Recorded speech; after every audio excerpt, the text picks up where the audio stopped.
Você sabe, né, Fábio? Você é professor, inclusive, as aulas voltaram. E esse pode ser um período muito desafiador para crianças e adolescentes, principalmente para quem convive com o transtorno do déficit de atenção. É isso mesmo, viu, Bruno? Ó, essa retomada da rotina escolar pode evidenciar desatenção, impulsividade, dificuldades de organização. São alertas aí que chamam a atenção para o TDAH. E de acordo com o Ministério da Saúde, mais de 8% das crianças e adolescentes no Brasil são afetadas pelo transtorno. Pois é, importante falar sobre esse assunto. Vamos deixar a saúde em dia? Saúde em Dia. Oferecimento. Laboratório Análises. Agora na Rui Carneiro. Seu exame começa com a escolha certa. Endovídeo. Para falar sobre esse assunto, para tirar as dúvidas, inclusive, nós recebemos aqui no estúdio, na Casa do Correio da Tarde, a psicopedagoga especialista nesse assunto, TDAH, a Simone Bergamo. Boa tarde, Simone, seja bem-vinda, viu? Boa tarde, Bruna, boa tarde, Fábio, prazer, boa tarde a todos e todas, um prazer imenso estar aqui com vocês hoje. Para nós também. Simone é uma querida, uma sumidade na educação brasileira e com certeza vai nos trazer grandes esclarecimentos. Se você tiver alguma dúvida, manda mensagem pra gente no nosso zap do Correio da Tarde, 991050400. Tá aí na sua tela. Simone, minha querida, vamos começar levando conhecimento para o nosso público, explicando o que é o TDAH de fato. Explica pra gente, por favor. Como a Bruna já começou, né, corroborando até um pouco com as palavras dela, é um transtorno, né, de atenção e de hiperatividade, podendo ter as duas coisas.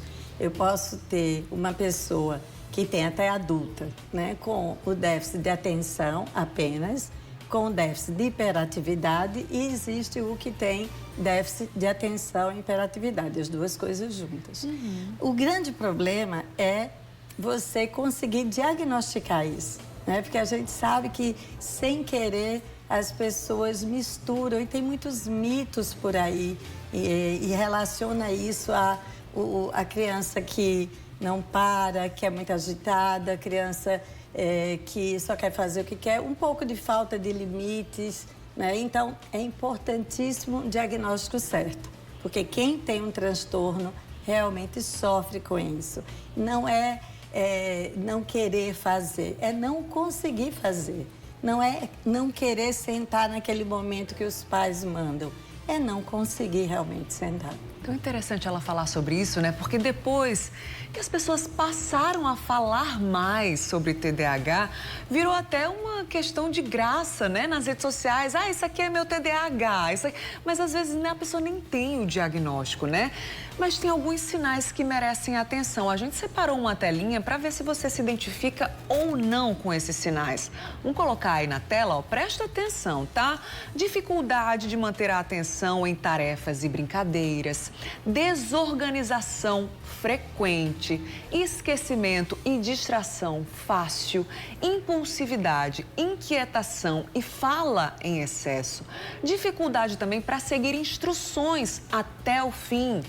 E ainda a baixa tolerância à frustração.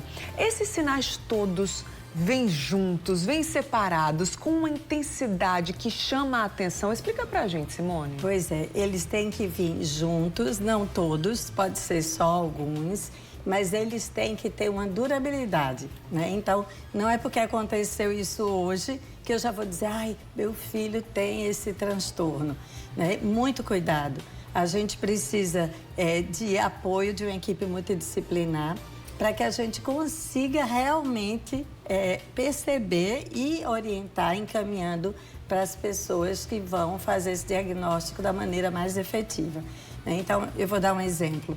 O professor na escola, né? Então, se a gente percebe que tem um aluno que é muito agitado, que não para quieto, mas que você tentou aquelas outras coisas, né? Que a gente faz no ensino superior também, né? Chamar atenção, chamar pelo nome, sabe? Se você já tentou tudo e viu que não consegue, aí sim a gente deve chamar o orientador educacional, a psicóloga da escola, os pais e enviar essa criança para uma avaliação, tá? Mas antes disso, tem muitas coisas para serem feitas em casa e também na escola. essas dicas, né, que a equipe multidisciplinar pode dar, né, e pode fazer são essenciais para que a gente não venha com rótulo e que a criança se sinta, né, realmente frustrada, né, porque não é fácil levar um rótulo até porque tirar esse rótulo fica bem mais difícil.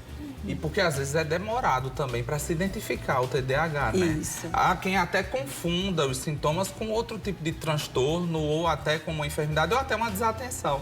E a educação e os pais, como é que podem se aliar para achar mais fácil o diagnóstico, Simone? Pois é, você falou certíssimo, Fábio.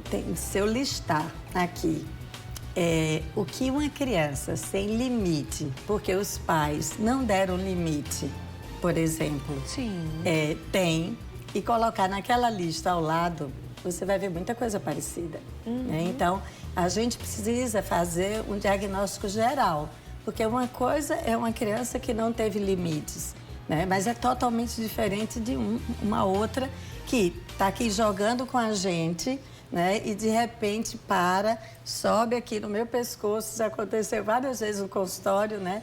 E aí eu digo, bora, está na sua vez. Aí fica pulando como se fosse uma outra brincadeira.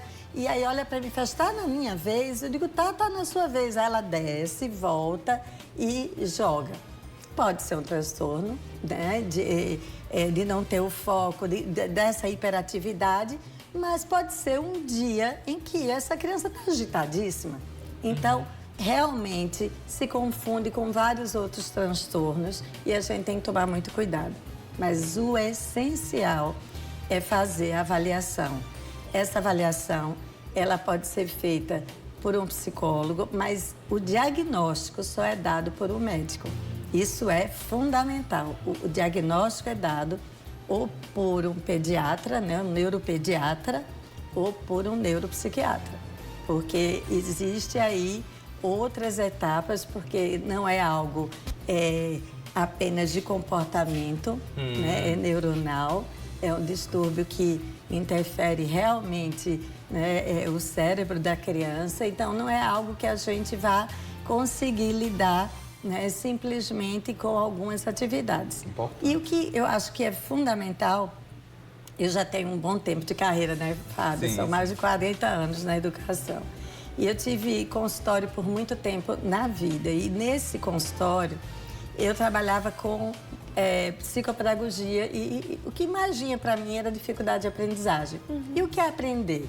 Né? Aprender, você precisa ter foco, né?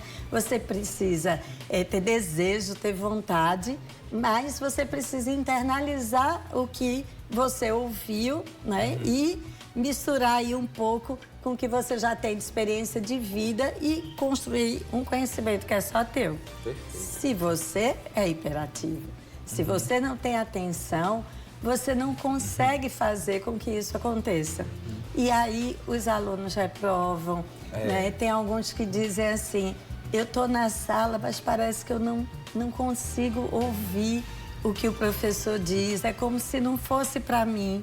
Então, muito cuidado, né? Para que a gente não deixe que isso se torne um sofrimento. É um acompanhamento contínuo, sistemático, com equipe séria, a gente consegue mudar, porque o TDAH diagnosticado, ele não tem cura, mas ele não é toda vez que ele vai precisar de medicação, ele pode precisar apenas de um tratamento com essa equipe multidisciplinar. Perfeito. Tá? Mas tem que ser feito. Arrasou. Um beijo carinhoso também para Érica Pacheco, reitora aqui da Uninasal, que também está presente junto com o Simone. Seja bem-vinda sempre, viu, né? É isso, a gente vai continuar falando sobre esse assunto, tá?